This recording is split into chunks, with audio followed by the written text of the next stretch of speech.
Hey there, I'm Ashley, and this is New Day with Ashley. If you're looking for inspiration to make a difference and create lasting impact, then you're in the right place. Get ready to be encouraged by the stories of my guests who have taken risks, overcome challenges, and created opportunities. It's time to make the most of your new day.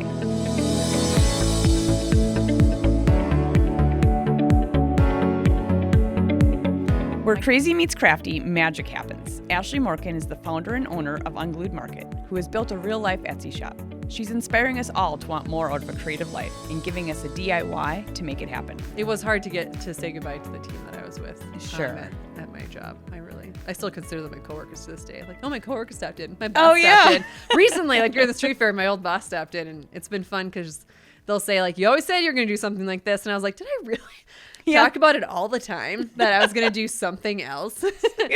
Apparently yeah. Well, and it seems like, I'm sure at that moment when, you realized you could do this, this is you were made for this. Yes, exactly that. Wow. Those are the words. Yeah, really? Yes, totally. But yeah, really, it's just I can't think of a more perfect job, if you want to call it a job, totally. career, Yes. what you do, than that, hearing about your childhood even, if you've been doing this your whole life, of course this would be what you're doing. Yep. And it was really finding a need in our community that led to this. Cause I was I've said this about everything we do within Unglued. If we don't really need it, if we don't need to keep doing our annual craft fest, let's stop doing it and do something else that either makers need more of or people who just really need creativity in their lives need more of to have a richer, fuller life to live, that kind of thing.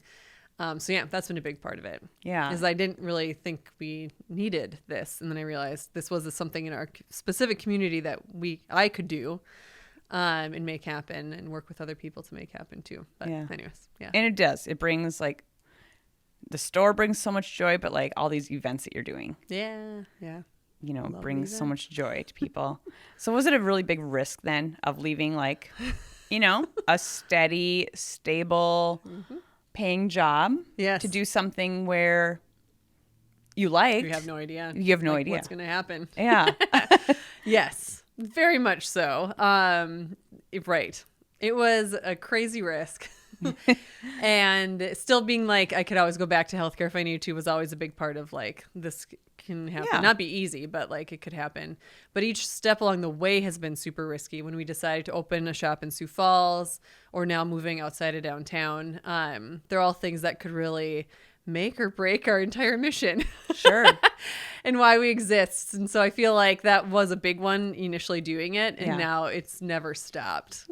Wow. Yeah. And, like you say, it could make or did you say make or break? Make or break or make or sink the ship. Yeah. But really, I'm thinking it's that, I could, fail. Yes. But I could fly. Yes. Exactly that. It's okay. So even this move coming up that you have, leaving downtown, your space that you've had for, is it 10 years? Yep. Yeah. It could just open the door to whole other things. Yes. Yep. Exactly. But again, there's a risk. There's probably challenges. Yeah. So what have been some of the biggest challenges that you've seen? Sure. Or experienced along the way? Yeah. Anytime we started something new, it usually has a pretty giant cost to it. And so a lot of it is financial risk. Sure. And really what I've learned over the years is that your risk tolerance just constantly grows. And so some things bat it down, especially if you let it, right? When we opened and then had to close our Sioux Falls store, that was probably the hardest thing that I've done because it also affected our crew's life down there. Sure. And so I really, really held on to it until the right moment came for what would work well for them as much as I could. And how long was that open? It was open it would have been June of 2015 to January of 2018. So 2.5 years. Yeah. And we did do a pop-up shop ahead of that one too, the holiday season before. We thought, this is our magic formula. Yeah. That did not prove to be the case. But a lot of really incredible things happened through it and that have carried on and taught me lessons that I could talk about all these things, but like not every business has to scale, especially the traditional way. Sure. Okay. Especially when so many businesses like ours are like not a nonprofit, but we run it as a social business where there's like a social mission in mind. It's not profit driven. It has to have profit to exist. Sure. Right. Okay. Like, and to have payroll and all the stuff for the different people that work with us. Right. You know? But when we're more socially minded, we've taken on more risks sometimes.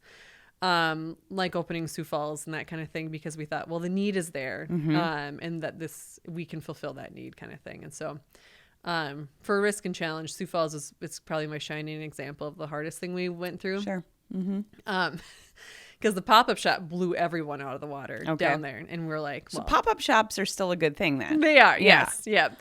But we use that as like, well, did that much better than a pop-up shop did here in Fargo. So that means we can take on a payroll right away, have me living in Fargo, the shop being managed and run down here with a separate crew right away instead of being owner operated right away. Where if I couldn't pay myself, I just didn't pay myself for the first few years and continued on and as needed. You know, Sioux Falls is failing especially. But we did a bunch of like Shark Tank like retail focused groups with their amazing downtown and met so many great people that tried to help us find ways what was going wrong, and we decided it was just too early for this kind of shop to happen there. I think now it probably could thrive like a few years later. But we met a lot of workshop instructors that still come to our camp, people that sell in our shop here. Our manager, who was down there, who's amazing, ended up moving here, got married here. Cool. And like really cool things happen with it. But other risks have just generally been anytime we do something new. So like when we started our adult summer camp, which would be 7 or 8 years ago now. And you sell out. I mean, like there's a wait list. Yeah. Yes. How many people come? 150 for 2 different weekends. So 150 each weekend come. Okay.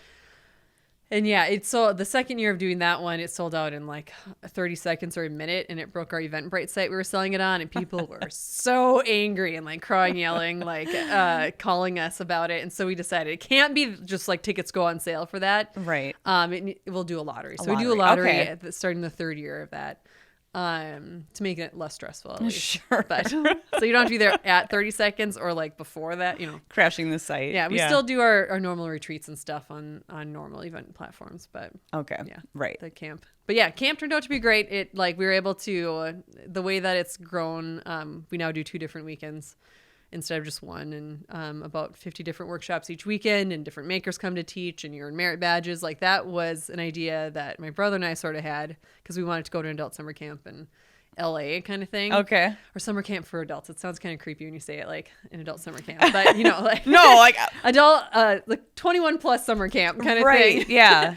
And we thought this could happen here in Fargo and be like Unglued style, where it's crafts still focused, but we had like a dance party and like a variety show and a camp battle and all this other stuff to it. So it was risky financially the first year. It's been risky when we did it last year when we wanted to have a bunch of COVID safety measures with it, and that kind of was more difficult just financially because we bought a bunch of stuff to make it safer with purifiers and whatever else. But yeah, anyways, I could talk forever about these things.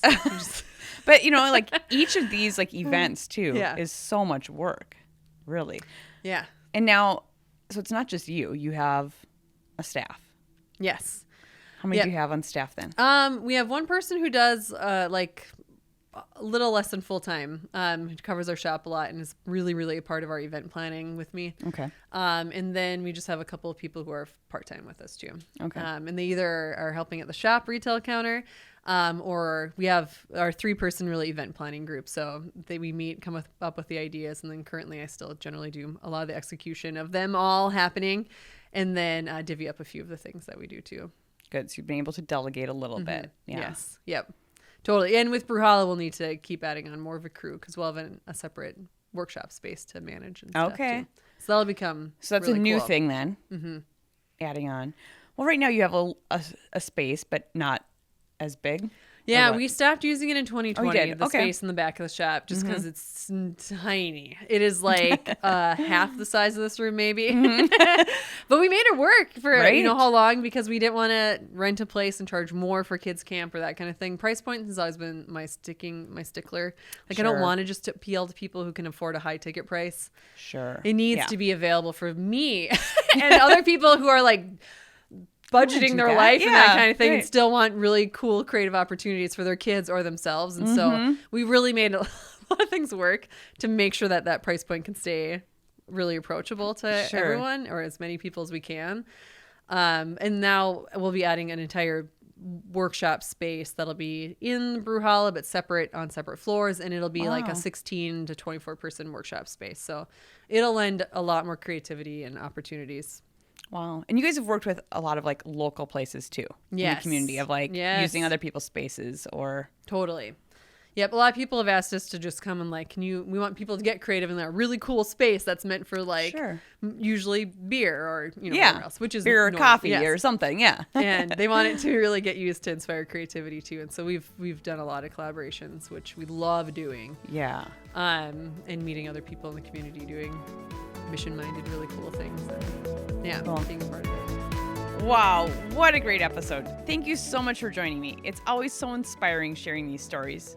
To listen to the full conversation, head over to Spotify or Apple Podcasts or wherever you get your podcasts. Remember to like and subscribe. I would love if you could leave me a 5-star review. This helps us reach and engage with more people. Join me next week, and until then, make the most of your new day.